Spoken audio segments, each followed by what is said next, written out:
Can you believe that Hello. July's over? No, I can't. July is over. July is over. Oh my God. I'm It- so over July. I start to think the thing about summer ending and summer coming to a close are just the shorter days. And I did a long day. But what can you do? I like the sun up at 8 o'clock still, or just starting to set. How you doing? I'm good. I like the sun in the morning. I like the sun in the morning and the moon at night. Gaze reading. Oh my God. It's not a huge publishing week, by the way. I think everything is slowing down a little bit for summer, which is actually really nice. Yeah. But there are two titles that I wanted to bring up today. Bring them up. The first is The Wedding People by Alana S, which was just picked this morning as Jenna's pick for August. Yeah. It is fantastic. And I would highly recommend for anybody who's into the audiobooks to get this one on audio. It's really charming, funny, moving, all about a woman who goes to a very posh hotel to end her life. And unbeknownst to her, the hotel has been taken over by a wedding party. And from the start, she has a run-in with the bridezilla and what transpires. It's great. The other one is Someone Like Us by Gina Magestu. I hope I'm pronouncing that correct. It's the son of Ethiopian immigrants seeks to understand a hidden family history and uncovers a past colored by unexpected loss, addiction, and the enduring emotional pull towards home. It looks really good. So It those sounds are my good. two. Amazing. And as always, if you like what you're hearing, share us with your friends. Follow us on social media at Gaze Reading. And all of the books that we talk about today, which is a lot because we have fantastic debut authors on the show and their books, and they talk Yes. about books. All of those books can be found in our bookshop.org page. The link to that and a whole bunch of other fun stuff is in our show notes. And in order of publication, on today's show, we have Alana S. Portero talking to us about her book, Bad Habit. We have Komail Aijazuddin talking to us about his book, Manboobs. Bad Habit has been out for a few weeks now. Manboobs comes out on August 8th. And we also have Gina María Balibrera talking to us about her book, The Volcano Daughters, which comes out on August 20th. That name would have tripped me up. So, yeah, we're going to talk to them in order of update. So, first up, we have Alana, who's coming to us from Madrid. Woo! I'm Jason. I'm Brett. And enjoy this up and coming episode of Gaze Reading. Yeah.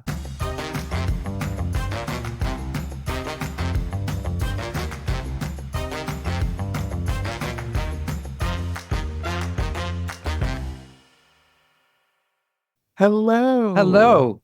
Good afternoon. Good evening. Good afternoon, guys. How are you? How are you doing? Oh, is that your art behind you? No, there's some art from little girls. They need. I will say it's a little bit blurry. No, but sorry. No, but my art looks like something like that. I wouldn't have been wrong.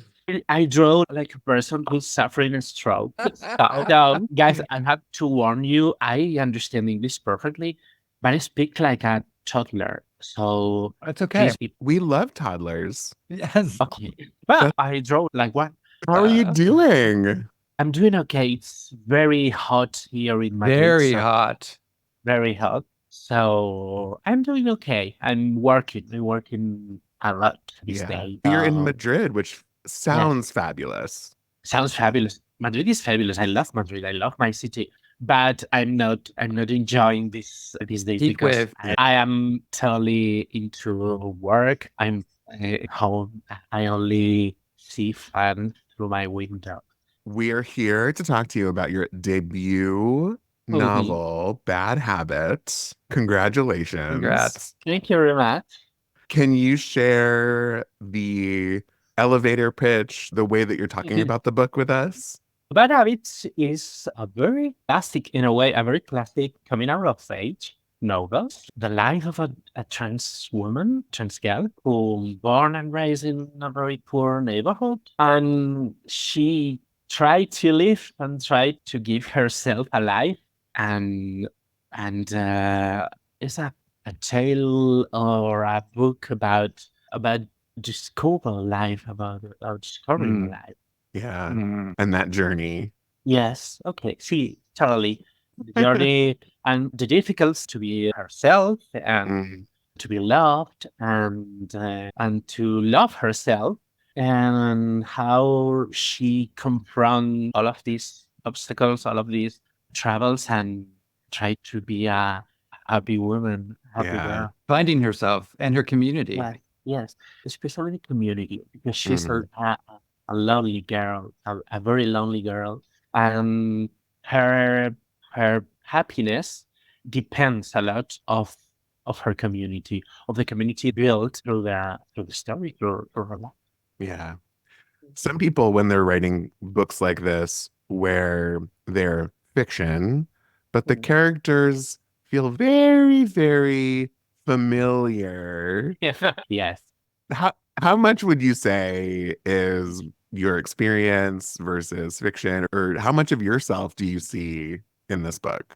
I think there's not a single writer who don't talk about himself, herself, self. The question is to gay writers, to queer writers, all of our work tend to be received like a first person novel, like a real life novel. And I think this is a little fair because absolutely my character, the main character of Bad Habit it's like a twin sister of me. Hmm. And I use a lot of my points of view, my neighborhood, a lot of things to build this character and to write this novel. But I think Philip Roth talked about himself in every single novel that he wrote. And I can't think in one single writer who don't talk about himself or there's a lot of my experience in the book. There's a lot of my life in there. But I think it is like revisiting my past to change something, to Mm, change, to live another life, to create another branch of reality to yeah. I myself. love that. I love that. Something that comes up in the book is the idea of she learned to look at herself without seeing herself. What Oh, does that mean to you? oh my God, the closet is a very dark place. Mm, And it's like living the life, but you cannot touch the life. And I think this is the idea.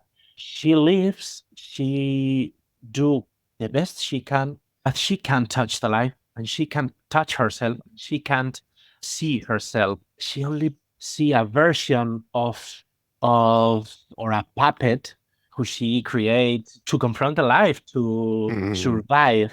But it's like touching everything with a glove, mm. not touching everything and see everything and she herself through some glasses, through some perspective. Yeah, I think the way you describe it about experiencing life through glass by touching things through with a glove makes total sense, right? The idea that you can only get so close, right? There will always be distance, even if it's a sliver of, And this is a very incredible experience for he used in literature.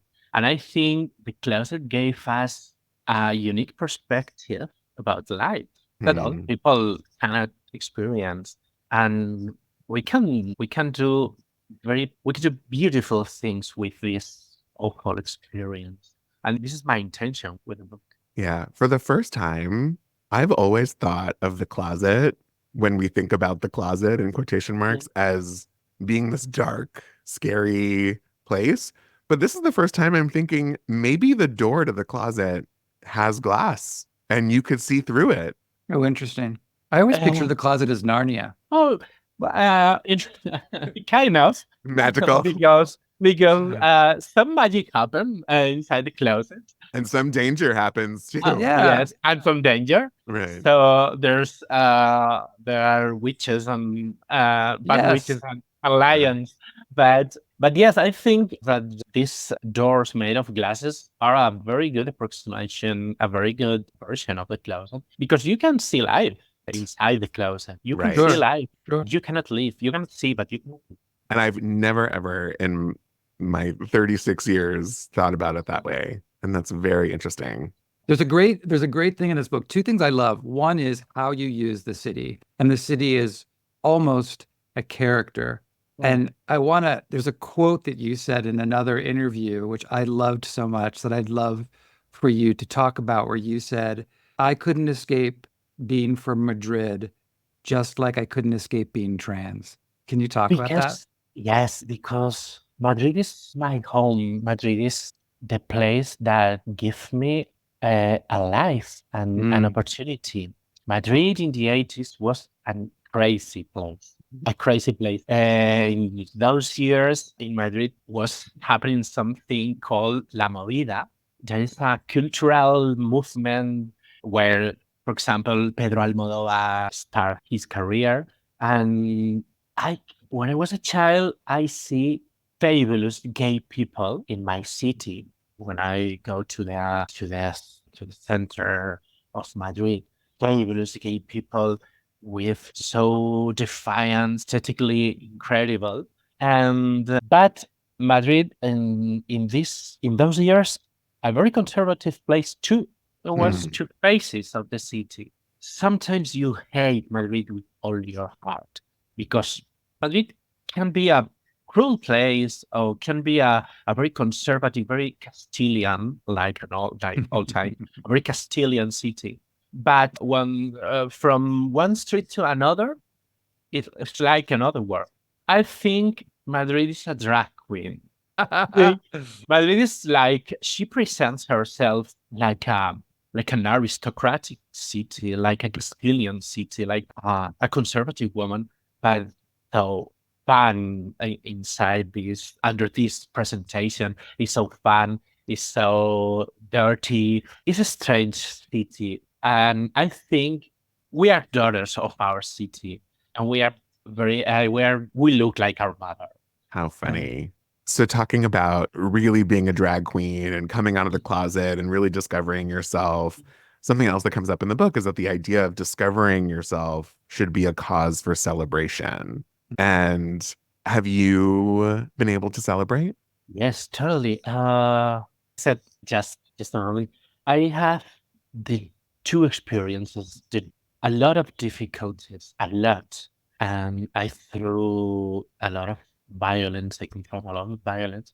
But the good times were amazing. And I celebrate myself a lot in the past and in the present, no, and in the present.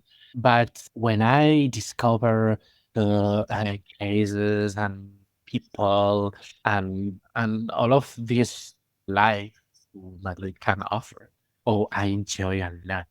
I enjoy a lot, and I celebrate myself. Maybe I can't remember a lot of. I can't remember a lot of my explosion of life. But it was amazing. My life has been a wild trip and a wild journey. Yeah, but the best thing that I've been being trans is the best thing of my life. If I wasn't trans, I never write this book. I never the best people of my life, the most caring and most incredible people of my life. So it's a gift. Be like ourselves. It's a gift. Yeah, there's something to be said about really learning so much about yourself and then allowing yourself to live, right? And be you. Yes, maybe we came later to our lives, but when we arrive, when we are able to be in the party, it's the best party ever. I think I can see now my life like a gift, like a wonderful thing, including the suffering. I learn a lot. I use this suffering to create beautiful things. So I'm so grateful to my abusers because I'm getting a lot of money. There was another interview. There was another I was reading, and this is translated, so excuse the translation, but effectively what you were saying is pain is where you find the most beautiful scenes. Absolutely. And I love that so much because it's such a way to turn it and take anything and make it into something beautiful, which is so what you've done with. I think there's a lot of beauty in tragedy. When we threw when we walk paths, dark paths or tragic paths, we are the best version of ourselves. Mm. And when it's dark outside or when it's dark inside, we are free. We are the most perfect version of ourselves, the most precise version of ourselves. Don't have to pretend to be another one. We don't have to be polite. We don't have to be nothing but ourselves. And I think this is beautiful. I think it's beautiful. And I think maybe I'm so dramatic, or maybe I am the drama. Maybe I am the drama. But I love to the most beautiful theater plays are tragedies, are great tragedies. Mm. I think tragedies are an opportunity to beauty. Yeah, there's also something to be said about, as queer people, we needed to learn so much about ourselves that in turn we can live our lives in a way that other people can't.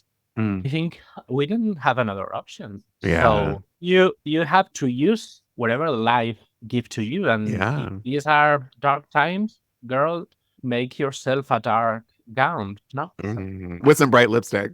Yes.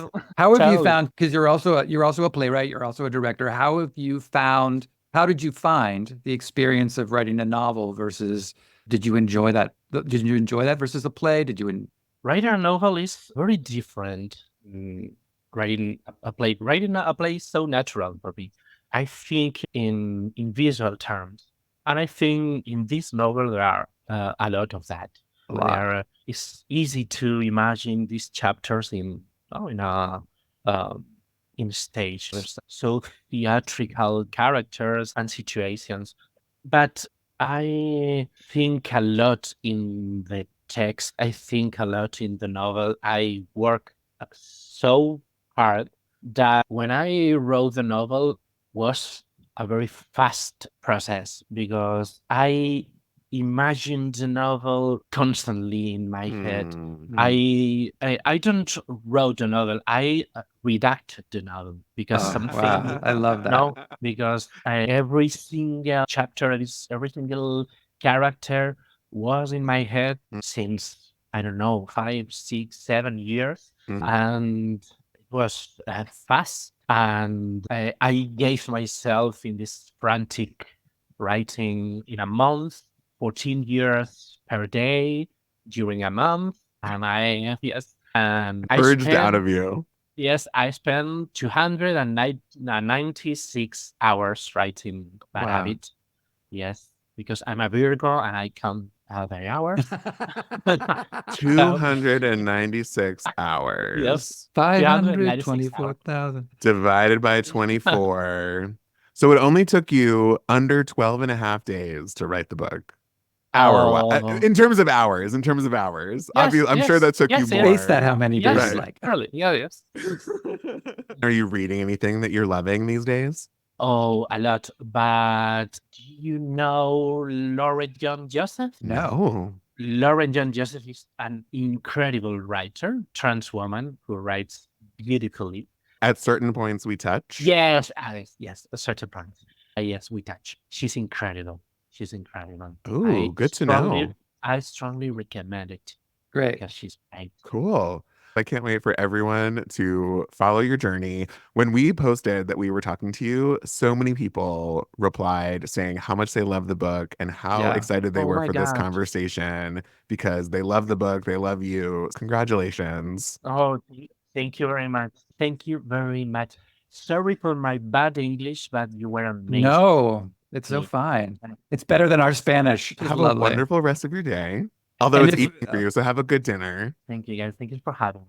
That was Alana S. Portero. Make sure to check out her book, Bad Habit, which is out now. And next up, we are talking to Komail Aijazuddin. Book Manboobs comes out on August 8th. So it's so hard with memoirs to ask for a log line or an elevator pitch for the book. I come prepared. But that doesn't surprise me. But what would you say your elevator pitch is for the book? When we were pitching it, we sent it out as a memoir about growing up gay and fat in Pakistan and the global South, indeed, and a post-9/11 America, but told from the perspective of musical theatre. That being said, I hope that it's a lot more than about trauma and carbs, and there's other things in it. But that's what the elevator pitch was, what it was like to grow up gay and fat outside of hegemonic kind of queer culture, which stands in for an American culture, and seeing it and experiencing it, Alice, through the looking glass, through television and through movies. And I was lucky enough to travel to London and the States when I was a child several times. And so I saw some Broadway musicals. I remember seeing Starlight Express in London. I saw Top Holland Fiddler in '94. And there were these kind of impressions, but most of my experience of that world came through television and movies. And the kind of shock of coming here and realizing that was a one-way conversation, actually. It was a monologue from American culture to me. It did not. Or you engage. And so that was, and it took a while to separate. So in writing the book, I wanted to find out which parts and examine all the parts of my life that had contributed to what I consider my gay identity, which even that implies it's somehow separate. But I was getting back to a very basic level of existence, in which, because our sexuality, I think, is a way that we view the world before identity politics, which turns out to be the way that others view us. And yes, I was a huge fan of Judy, but no one asked me about that. They kept asking me if I wrote camels to college, which of course I said, yes, of course. Didn't you? Yeah. An alternate title for the book could be More Than Trauma and Carbs. Yeah, I know. I wanted to call it Manboobs, A Tale of Two Titties, but my publishers were adamant that would not happen. That was too titillating for them. Yeah, I thought it was. But it had the whole like old literature reference points. Yes. At the end, I think the British edition has something on the back that says, "I'm just a man standing in front of a salad asking it to be a cake," which is a line I took from Notting Hill. Oh my God, that's so English genius. might enjoy that. That is so genius. So, what kind of cake would you want it to be?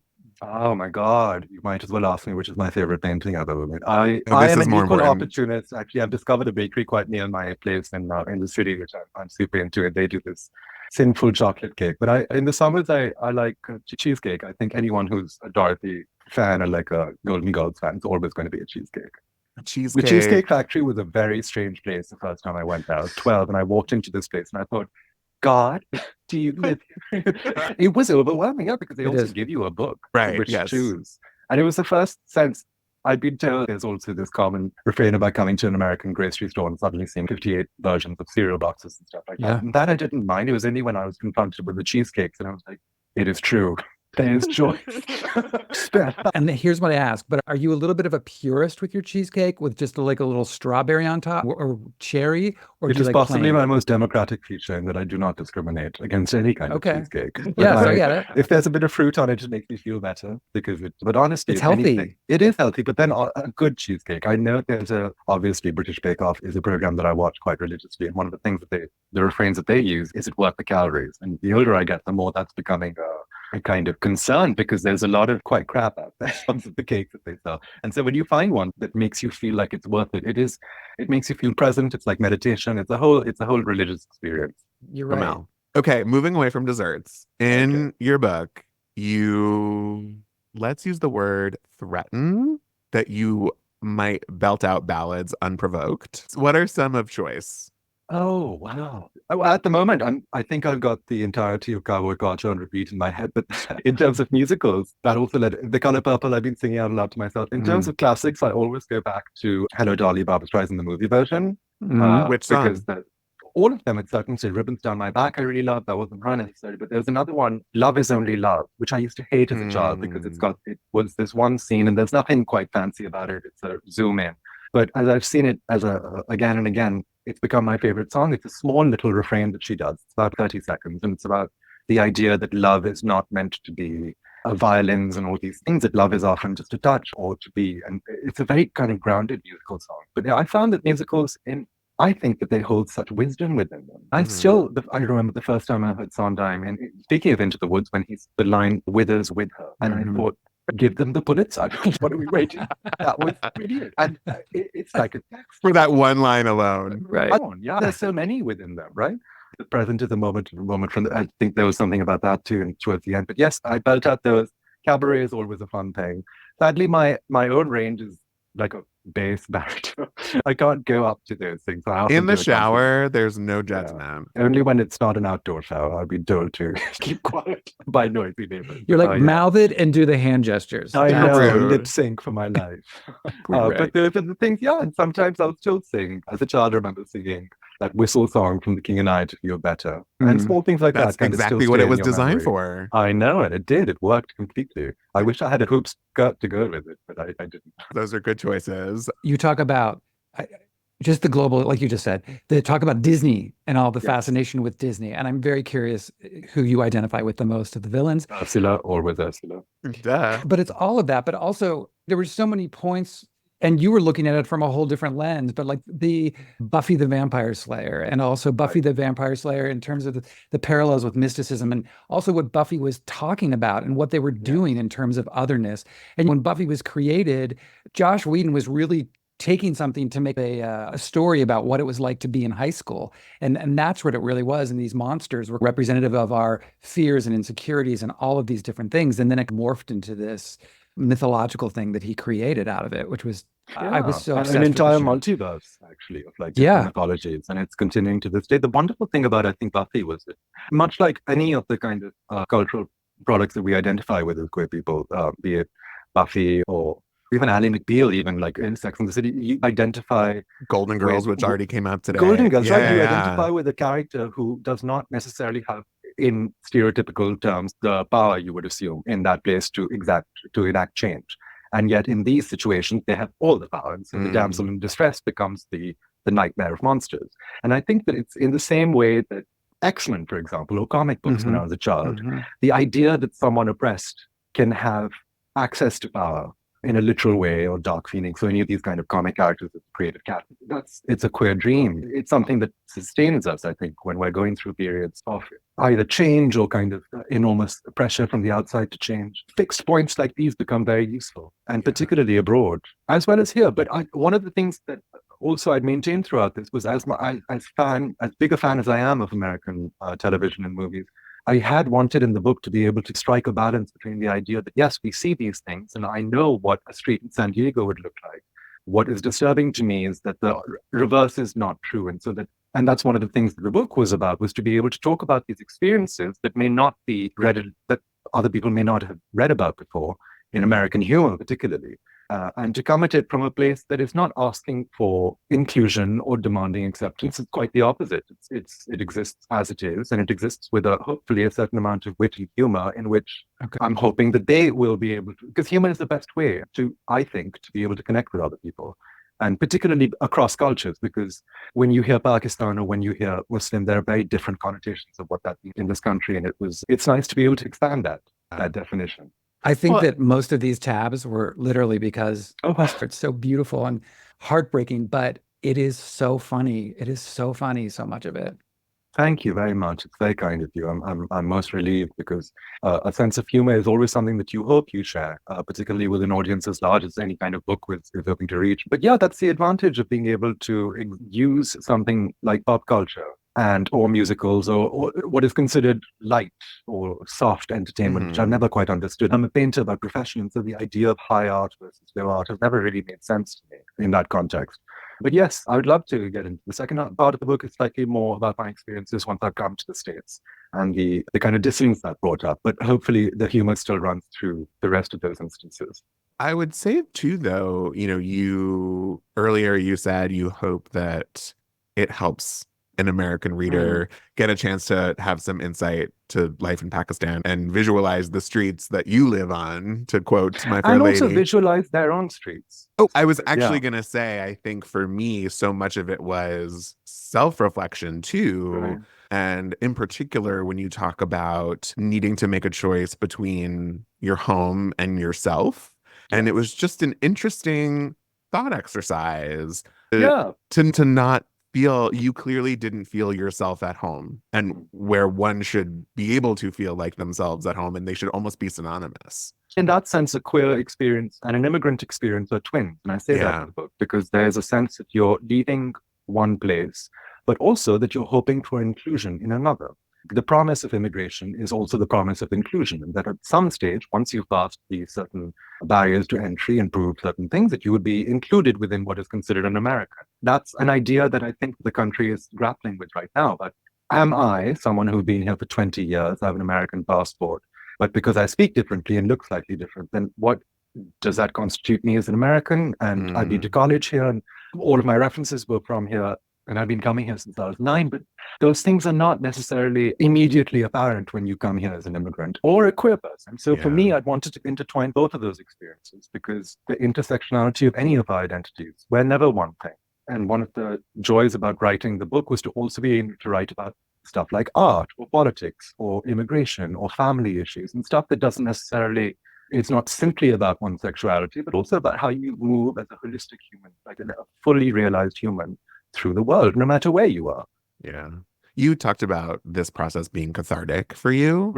Is there anything that maybe surprised you by writing this? I'm surprised by how much I cried. Oh, wow. Yeah, it was almost as if all of the scar tissue was coming out. One of the feedbacks that I've been getting about the book is the sincerity of the prose. And I'm often asked, how did you talk about things that are so personal? And at the time, when I was writing it, I didn't think of them as particularly personal. They were just the headlines in my head all the time. But in writing about them, I think even in addressing something as simple as being overweight and what that meant for me growing up, and even talking about something like, to a part of the book also had something about gynecomastia and the idea of how you're going to be able to deal with Manboobs. And there was a study recently that came out day before yesterday that 97% of all gender reassignment surgeries are actually gynecomastia surgeries performed on heterosexual boys to reduce their breasts. And that, when I started thinking about it as gender affirming surgery, it's a completely different way of looking at something like this, like gynecomastia. And I found it was an emotional, and these are very personal kind of thoughts, but it was also, there's a sense of bringing sunlight to paths that I had assumed would remain locked and dark and damp for the rest of my life. And there was a toxicity that was rising from those the older I got. I came out to my school friends when I was 16. So I was out in high school in Pakistan, and I was the first person who was out in my dorms in college. And I've always been, I assumed I was light years behind people, but I came out wherever I was. But the realization that journey never ends, and that it's not as if you come out and suddenly everything's fine. You negotiate professions in a different way. You negotiate the subway in a different way. You negotiate your family relationships in a different way. Your courtship, your relationship to your body, your relationship to clothes. I wore a kaftan the other day and I started crying because there's all of this built up. Now, I have a question, because in the book you have obviously a complicated and I think identifiable relationship with your parents in regard to your sexuality. And I found very much parallels with my own family with that, because my father and my mother seem to track exactly the way yours did or has. Will they read the book? Yes, I'm sure. I think that the relationships that I describe in the book with my parents are both extraordinary writers in their own right, and collectors and readers. And so I learned a lot from them in terms of how to express oneself. In many ways, I think what I demanded of anyone was complete acceptance. And often, sometimes I look back at those kinds of demands and wonder whether it's, did I ask for too much? There's a sliding scale with stuff like this, and people have to be given their time and all the platitudes that we hear when something like this comes up. But I am going to be 40 later this year. And there came a point in my work. I was living as a gay man in Pakistan. I was out to my friends and family, and everyone knew, and I was making work about it as well. But I could not understand why my lived experience did not reflect that inclusion. And I think that has more to do probably with me than them. It was because there was all these places that I was going through life with my hands tied behind my back. So I was not making overtly queer work. I was not writing. I had a column for 10 years, for example, in which I used the same voice as this. Sadly, I've never been able to write any other way. I was a journalism major, and they hated me because they're trying to strip you of all your personality in journalism writing. And they took one read of my first paragraph and go, no, you should go to the op-ed classes. That's what comes with it, which is what I did. But hopefully they will read the book, and hopefully anyone who knows me. The weird thing is, anyone who knows me who's read the book, the first thing they do is come up and give me a giant hug. But I've often thought that beyond even radical honesty, this kind of, to use humor to access vulnerability, and then in turn to become as vulnerable and honest as possible is, I think, the closest thing to truth that you can get, particularly with an experience as specific as queerness or being Muslim or being Pakistani, any of these things. The more specific you get in your own self, the things that you think no one else thinks, and the things that you believe you're the only one who feels and thinks about yourself, from your body image to what you eat to where you go and how you stand, how much money you have, all of that. Everyone thinks that. Every single person I've met has the same awful person in their head with this running commentary of critique saying you are not good enough, you have to be better, you should do this better, you didn't do that, that person hates you, you're still that. And in high school, you're never gonna be jello. And it's just a thing. And to be able to conquer that, I think, is a lifelong journey. And writing the book was cathartic, and also in the sense that I'm now able to hold space for myself rather than requiring other people to accept or reject. So it's not necessarily that you don't give away the power. But it takes a while to get to a stage like that. But I use my family in the book as a stand-in also for just Pakistani society, the kind of the love and the affection and all of the wonderful memories that I have are as much a part of my experience of that place and my own family as indeed anything else is. And so at a certain point, I think the thing that started affecting me when I decided I am an artist and I'm a writer, it is ridiculous that I have to not talk about such a huge part of my existence and how I look at the world. All of these things that I was bubbling with, I got to tell someone about blasphemy and about paintings and about the fight with the tampon and all of those things. I just needed to get it out. Once I did, there was a certain sense of calm that settled in. And I was quite surprised by that. This sense of peace. I stepped out in the street the other day in Manhattan, and a car whizzed by a cab, and I was like inches away. And my first thought was, at least the book's done. Yes, we've kept you for so long, but I have to ask if there are any books that you are recommending that you're excited about, or that you read recently, or that are coming out soon. At the moment, I'm reading something by Habig, who's an English writer who does detective stories set in 1919 Calcutta. But actually, that said, there is a book that at the moment is serving as the stand for your computer. For my computer, and it's called The Secret Life of Country Gentlemen, and it is about two queer gay male characters in 18-something in England, and one is a pirate and the other is a lord or something, and then they fall in love. It is essentially Jane Austen, but like for us, and it's quite wonderful in this how fun swashbuckling kind of way. Oh, it's KJ Charles. Yes. Komail, such a pleasure to have you. Congratulations. Thank you so much. So excited for you. It's a beautiful, fantastic book. Thank you so much. It's very kind of you. And I'm really happy to be able to share this with your listeners in the hopes that they will be able to find something that matters to their own life in which they might be able to talk about it. The full title is Manboobs, a memoir of musicals, visas, hope, and cake. Always cake. Just as we started, we are ending. Cake, may you have all of the cheesecake the rest of the summer. Thank you for being here. Thank you very much. Thank you so much. It was such a pleasure to be on your show. Thank you. Thank you. Pleasure having you. All right, go have fun in the sun. Now we have Gina María Balibrera talking to us about her book, The Volcano Daughters, again, which comes out on August 20th. Hello. Hello. Thank you so much for having me. Thank you so much for being here. How are you doing today? I'm doing well. Yeah, doing well. Happy to talk with you both today. We always ask for an elevator pitch. Do you have an elevator pitch for The Volcano Daughters? Sure, absolutely. Basically, it's the story told by a chorus of women, ghosts. In the first page, you're dealing with something a little strange. 4 women who are narrating their stories, their lives, and the stories of 2 sisters, Graciela and Consuelo, in the long aftermath of a massacre in 1932 that takes the lives of our chorus, spares the lives of these 2 sisters. And this is their sort of reclaiming of a narrative that has been obscured and hasn't always been written from their points of view, from their terms. So this is them reclaiming the story, and also, I think, having a little bit of fun with myth making, with the creation of new worlds, using their words. How did this story come to be? I started writing the story in 2011, right before I started grad school here at University of Michigan, and it started as I was in Bogota for a summer, and I was writing a lot, and I was writing a story. So it started with these 4 women and their voice, and I just wanted to follow their voice. And the initial kind of iteration of this book was in the form of a short story. And I really had a lot that I wanted to say in 25 pages. And I think a little bit frightened by the idea of writing a gigantic novel. But then I realized that I wanted to bring out the voices of these two sisters, Graciela and Consuelo. And as I was doing research, as I was fortunate enough to get a grant through my grad program to go to France and study what I could find of a historical figure who inspired the character of Graciela's older sister. And so to like the Surrealist Museum in the south of France, I went to visit different apartments where she lived. I went to visit student archives.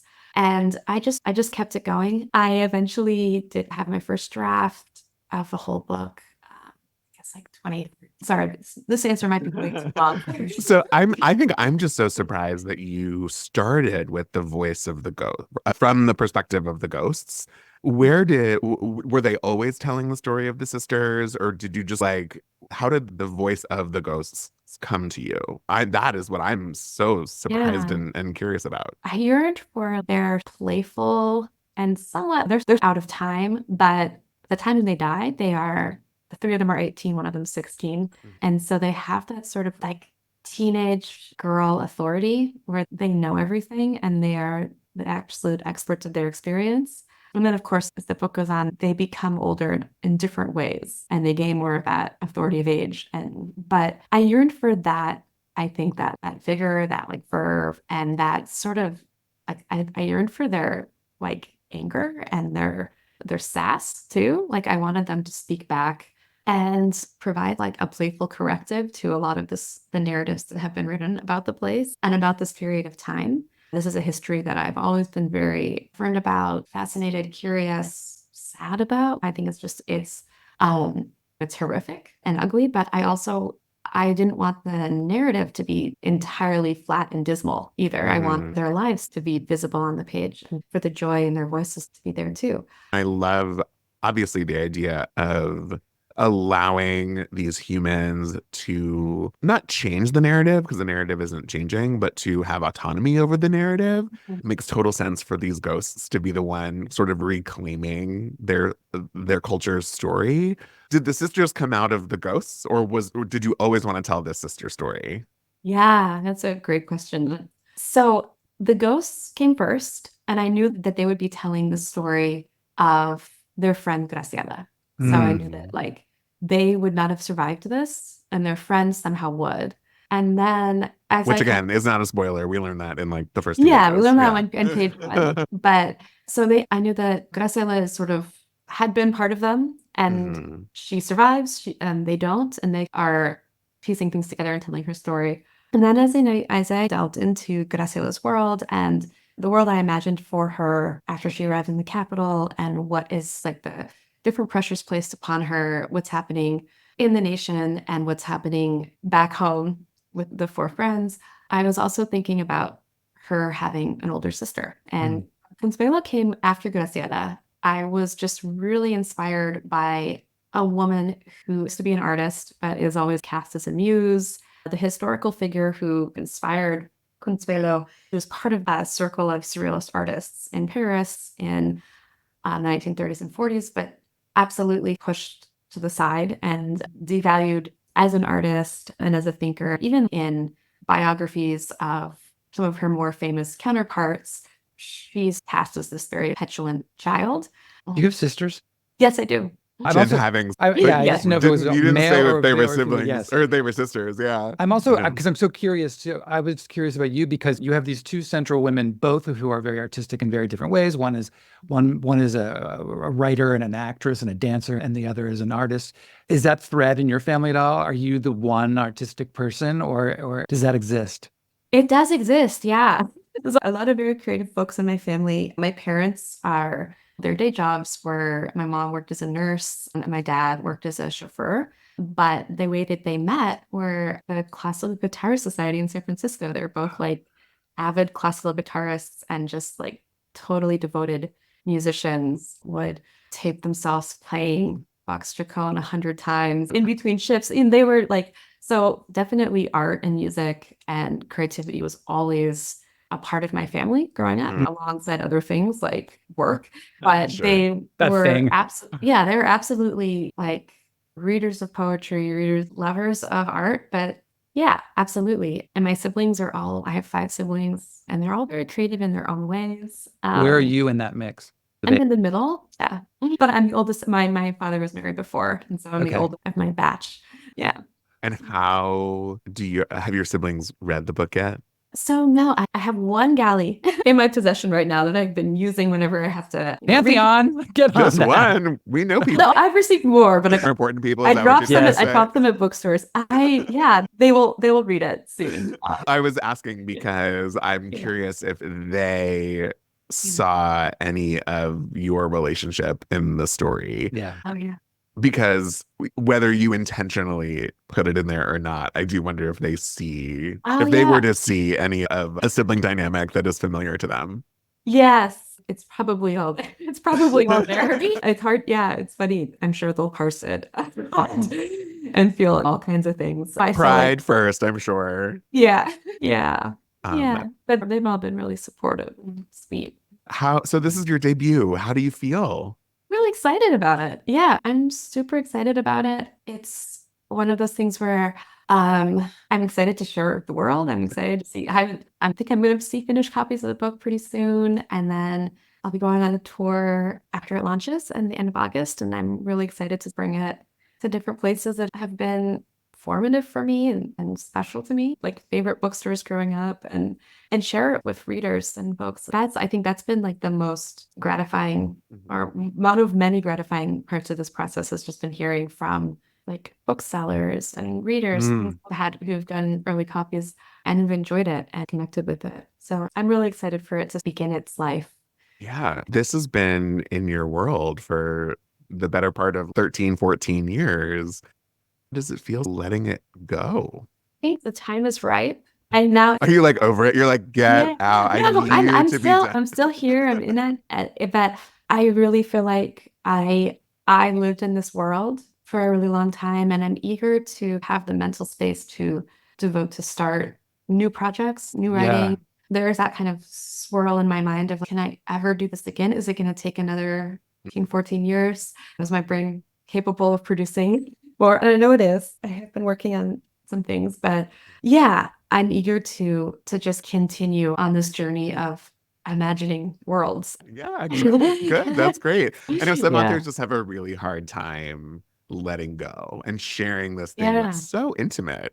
It Baby, is. you know, like a Yeah, child. and I hear that. It took, the editorial process was so beautiful. My editor is a genius, and really, she rushed nothing. She did not rush me. She was just so patient and loving with the book. Where I think that's why I feel like, oh, the time is ripe. Like, it is gestated. Because Yeah. Naomi, my editor, and I, we like really, she has a very loving touch, and she really helped me write through everything. She permitted no shortcuts. She permitted no elision. Like, she was just like, let's really make this book everything that it can be. So fantastic. And she pushed me, and it was good. There's Yeah. a quote that the muses, the women, the ghost, say, and I just want your take on what you think this means, talking about Graciela and writing. And she says, maybe it was her mind's habit of keeping a secret pocket of laziness despite her obvious cleverness. She didn't know yet, nor did we, that writing down words makes the world. What does that Yeah. mean to you? So I have many books. Thank you for reading my book so closely and with such care too, by the way. That's so kind, Oh, Brett. But there were so many books along the way that really helped me connect a lot of these ideas together. And so one of those books is the Popol Vuh, the Mesoamerican creation story, as translated by the poet Michael Bassett. And there's another incredible version by the writer Ilan Stavins, beautiful translation. And I encountered this during my edits, like in the last few years, and was just like, look at growing up as a kid in the 90s, I read a ton of like Greek mythology, Norse mythology, but I had never read this Mesoamerican mythology. And it was just incredible. And there's this like recurrent theme in this creation story of the word makes the world. The idea that like when these beings are created, if at first they're created There's wood creatures, there's mud creatures, and then there's creatures that are made out of corn, maize, a few other things like blood, milk, and other things. And what makes the creations successful is that these creations they have names, they have language, they have a sense of insight, a sense of themselves, and they have a desire to also create things, to grow things, or to write poetry, whereas the wood and the mud creations don't have that. And so there's something about that ability to make sense of our world, right? To write things down, right? To record things, right? I think one of the many atrocities of something like La Matanza massacre is the destruction of memory, right? The destruction of collective memory, the destruction of official memory, destruction of archives. I think the kind of a long censorship in the aftermath that happens after something like that. And so the corrective, to me, I think, is something that I saw reading this American Creation Story, which is a story of creation and destruction. It's non-linear. Once things are created, they go back to the beginning and start over again. Is this idea of creating it, of refusing to forget something. There's power in that kind of creation. And I'll go back to Roberto Lovato. He talks a lot about how fascism occurs because of amnesia and this idea that we forget. And so then these terrible And here things. we are. Right. I know. I was And just here we are. And here we are, Oh, right? I- 2024. Yes. Yes. On yes. July 15th, right? So here we are. So when we fail to record and to speak to pay witness to acknowledge what has happened, to make art about it, to try to understand it, or just to make art because we're expressing our own kind of human, then we lose everything. We lose our wisdom. We lose our humanity. We lose our ability to have a sort of long perspective on where we are. Yeah, I know. Storytelling is important. Yeah, we gotta keep it real. Yeah.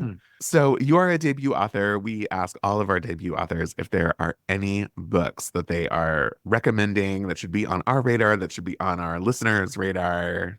Anything that you want to shout out? Recently, Ashigol Shavaz, she has a book called The Anthropologist that just came out last week. She's incredible. She wrote White on White and Walking on the Ceiling. Another one that's coming out in September is Madwoman by Chelsea Beaker. And if you've read Heartbroke, Collection of Short Stories, or God Shot, her just incredible gold glittery novel, you're in for a real treat. Madwoman I love Chelsea and I love both of her earlier books, but I think this one is her best and it's really beautiful. So Madwoman. Terrific. Yeah. So we have one that just came out and one that comes out soon. What a perfect Nice. sampler of books. Fantastic. Gina, we're so excited for you. Congratulations. Yes, on congratulations. what's to come. Oh, thank you so much. Thank you so much. And- Thank you so much for having me today. Thank you so much for this conversation. Alana, Komail, Gina, thank you so much for being here. Thanks, all of you. Go buy their books. Make sure to check out Bad Habit, Manboobs, The Volcano Daughters. All of those books are in our bookshop.org page, which is in our show notes. Thanks. Happy summer. Talk to you later. Bye. Bye.